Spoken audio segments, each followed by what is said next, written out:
Hi, this is Matt from All Things Guitar. This is my new video series called How Do You Do That?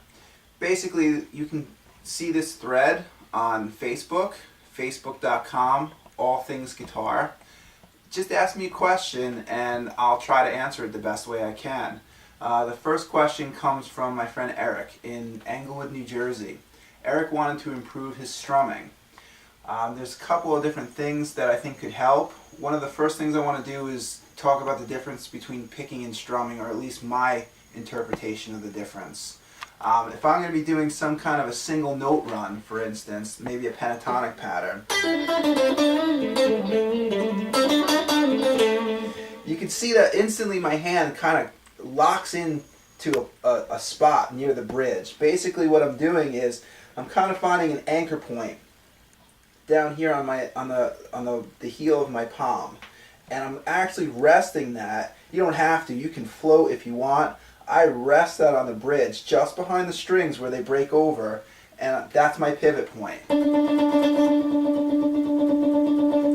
Nice and smooth. And that's how, and then if I'm going to the bottom strings, this literally moves up and down like a machine. So if I'm doing a top string,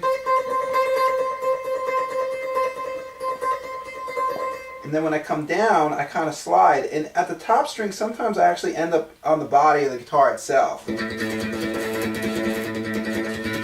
So that's what I would do if I was strumming, or picking rather, some kind of a single note passage or solo.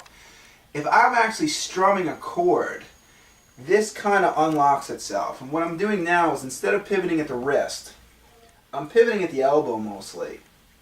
But to keep it loose, kind of whipping my wrist. It's kind of a whipping motion. The wrist stays pretty loose. And what I'm doing that way is, let's say I'm playing a G chord.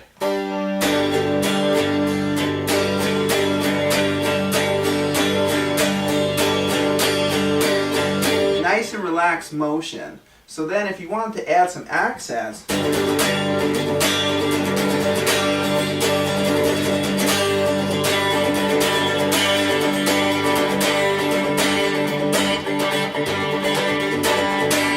you could add some more accents to that just by picking, a little bit faster. You whip that a little bit more. But the whole point is you have to keep that really relaxed. Now, the other thing to consider when you're strumming, obviously when I'm strumming, if I'm unlocked and I'm loose and my elbow's moving, I'm hitting all 6 strings. What happens if you're playing a D chord? You can see instinctively what I'm doing is I'm reaching around to mute the strings that I'm not using. So that'll help me maintain that nice full strum pattern. But I'm not hearing these bottom 2 strings that don't fit the chord, because I'm muting them out with my thumb. Or if I'm playing a C chord, sometimes what I'll do is I'll let this bottom finger kind of rest up against that string, that bottom string. Same effect. Nice clean C chord. So there's 2 kind of ways to mute when you're strumming. Usually I'm muting down here, and I kind of slide over the strings to mute what I'm not using. But again, if we're strumming, we got to mute with our left hand now. So that's a couple of ways. I'll either kind of come around with my thumb, or I'll use one of my other fingers. And sometimes if I'm playing sort of like a 7 chord, right now that works with the open B because I'm playing a B7, but if I slide that up to a C7, I'll just kind of let this finger rest on that string, muting it out. And now that chord becomes movable.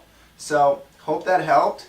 One of the other things you can do, of course, put your strumming on a metronome.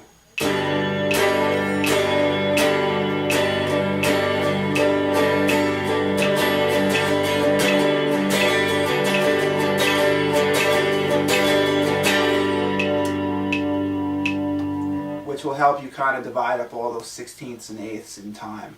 So that's it for strumming. I hope that helped. Anyone else have any questions? Feel free to post them to facebook.com, All Things Guitar, and we will answer it in a video. Thanks for watching.